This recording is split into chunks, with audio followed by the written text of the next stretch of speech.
Harsha hospital, centre for plastic and cosmetic surgery, liposuction, tummy టక్, breast surgery, lip, చిన్ and nose correction సేవలు. మీ అందానికి నమ్మకమైన చిరునామా Harsha hospitals, Kompally, Hyderabad.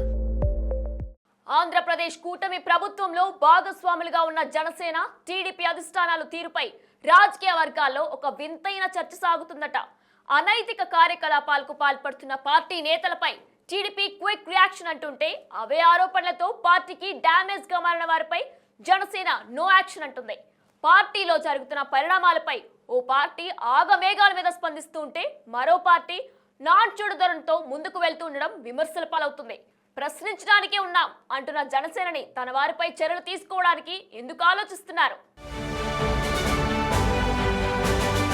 AP politics లో ఎంపీలు, ఎమ్మెల్యేలు, కూటమి నేతల వివాదాలు రోజు రోజుకి పెరిగిపోతున్నాయి. పార్టీ ఏదైనా వివాదాలు కామన్ అనే విధంగా పరిస్థితులు మారుతున్నాయి. ముఖ్యంగా కూటమిలో కీలకంగా ఉన్న తెలుగుదేశం, జనసేన నాయకులు పోటాపోటీగా వివాదాలకు కేంద్ర బిందువు అవుతున్నారు.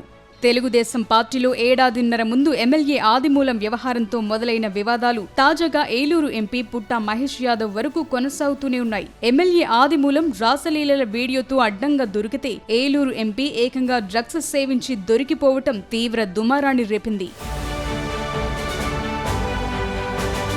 ఇక జనసేన పార్టీలో తిరుపతి నేత కిరణ్ రాయల్ రాసలీలలతో మొదలైన వ్యవహారం, రైల్వే కోడూరు ఎమ్మెల్యే ఆరవ శ్రీధర్ పై లైంగిక వేధింపుల ఆరోపణలు, పశ్చిమ గోదావరి జిల్లాకు చెందిన మరో ఎమ్మెల్యే వసూళ్ల ఎపిసోడ్లతో హైలైట్ అవుతూ పార్టీ ఇమేజ్ ను డ్యామేజ్ చేస్తున్నారని స్వయంగా జన సైనికులే వాపోతున్నారట. అటు తెలుగుదేశం, ఇటు జనసేనలో నేతల వివాదాలు కామన్ గా ఉన్నప్పటికీ తెలుగుదేశం పార్టీ వ్యవహరిస్తున్న తీరుపైన కొంత పాజిటివ్ చర్చ జరుగుతోంది. వాస్తవానికి ఎమ్మెల్యే ఆదిమూలం వ్యవహారం బయటపడిన వెంటనే తెలుగుదేశం పార్టీ స్పందించిన తీరుపై అప్పట్లో పొలిటికల్ గా పెద్ద ఎత్తున చర్చ సాగింది. అధికారంలోకొచ్చిన 3 నెలల్లోనే ఎమ్మెల్యే వ్యవహారం బయటకు రావటం, టీడీపీ అధిష్టానం ఎంతో స్పీడ్ గా స్పందించి ఆదిమూలంను పార్టీ నుండి సస్పెండ్ చేస్తూ నిర్ణయం తీసుకుంది. అప్పట్లో చంద్రబాబు తీసుకున్న ఈ నిర్ణయంపై చాలా మంది పాజిటివ్ గా రియాక్ట్ అయ్యారు. చంద్రబాబు సరైన నిర్ణయం తీసుకున్నారని, చాలా క్విక్ రియాక్షన్ పార్టీ నుండి వచ్చిందని ప్రశంసించారు.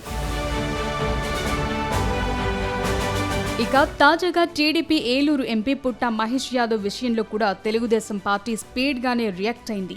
మొయినాబాద్ లోని బీఆర్ఎస్ మాజీ ఎమ్మెల్యే ఫామ్ హౌస్ లో జరిగిన పార్టీలో పుట్టా పట్టుబడటం, డ్రగ్స్ తీసుకున్నారని తెలిసిన వెంటనే షోకాజ్ నోటీసులు జారీ చేసింది. అతన్ని పార్టీ కార్యక్రమాలకు దూరంగా ఉండాలని ఆదేశించి ఎంతటి వారైనా ఉపేక్షించేది లేదని టీడీపీ అధిష్టానం అందరికీ స్పష్టమైన వార్నింగ్ ఇవ్వగలిగింది. షోకాజ్ నోటీసులకు ఎంపీ నుంచి వివరణ రాగానే తదుపరి ఏం చేయాలన్న దానిపై పార్టీ సమాలోచనలు జరుపుతోంది. అంతేకాదు పుట్టా మహేష్ యాదవ్ ని పార్టీ నుండి సస్పెండ్ చేస్తారని ప్రచారం కూడా జోరుగా సాగుతోంది. తెలుగుదేశం పార్టీ ఏ విషయంలో అయినా క్విక్ రియాక్షన్ చూపిస్తుంటే, కూటమిలో కీలకంగా ఉన్న మరో పార్టీ జనసేన మాత్రం అందుకు భిన్నంగా ముందుకు వెళుతోందన్న విమర్శలు పెరుగుతున్నాయి. దానికి ప్రధాన కారణం గతంలో జనసేన పార్టీ కీలక నేత కిరణ్ రాయల్ వ్యవహారం రాష్ట్ర వ్యాప్తంగా సంచలనంగా మారినప్పటికీ అతన్ని పార్టీ నుండి సస్పెండ్ చేయలేదు. పైపెచ్చు విచారణ చేశామని, కిరణ్ రాయల్ది తప్పేమీ లేదని క్లీన్ చిట్ ఇవ్వటం అప్పట్లో రాజకీయ దుమారం రేగింది. ఇక ఈ ఏడాది జనవరిలో రైల్వే కోడూరు ఎమ్మెల్యే ఆరవ శ్రీధర్ వ్యవహారంలో కూడా జనసేన పార్టీ ఇదే విధంగా వ్యవహరించిందని విమర్శలున్నాయి. లైంగిక వేధింపుల ఆరోపణలు వచ్చిన ఆరవ శ్రీధర్ పై విచారణ కమిటీ ఏర్పాటు చేశామని, నివేదిక ఆధారంగా చర్యలు తీసుకుంటామని చేసినప్పటికీ ఇప్పటి వరకు ఎలాంటి చర్యలు తీసుకోలేదు. ఓవైపు బాధితురాలు వరుసగా వీడియోలు విడుదల చేస్తూ న్యాయం కోసం పోరాడుతున్నప్పటికీ పార్టీ పరంగా సరైన నిర్ణయం తీసుకోకుండా కమిటీల పేరుతో కాలయాపన చేస్తున్నారంటూ విపక్షాలు ఆరోపణలు చేస్తున్నాయి. ఆడియోలు, వీడియోల్లో అడ్డంగా దొరికిన ఎమ్మెల్యేను సస్పెండ్ చేయకుండా ఉండటం తీవ్ర విమర్శల పాలవుతోంది. ఓవైపు తెలుగుదేశం ఇదే తరహాలో ఎమ్మెల్యే తప్పు చేస్తే అతన్ని వెంటనే సస్పెండ్ చేసింది. కానీ అందుకు భిన్నంగా జనసేన మాత్రం యాక్షన్ తీసుకోకుండా వదిలేయటానికి ప్రత్యేక కారణాలు ఏవైనా ఉన్నాయా అన్న సందేహాలు వ్యక్తమవుతున్నాయి.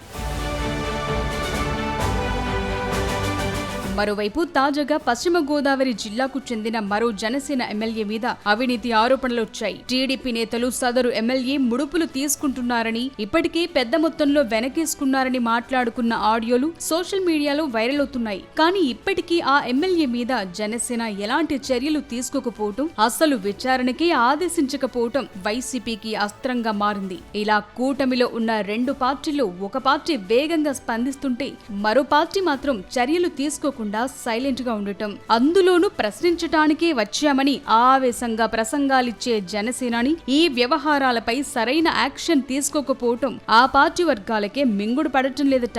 ఏదేమైనా కూటమిలో చోటు చేసుకుంటున్న వరుస పరిణామాలు రెండు పార్టీలకు కొంత ఇబ్బందికరంగానే మారుతున్నాయి.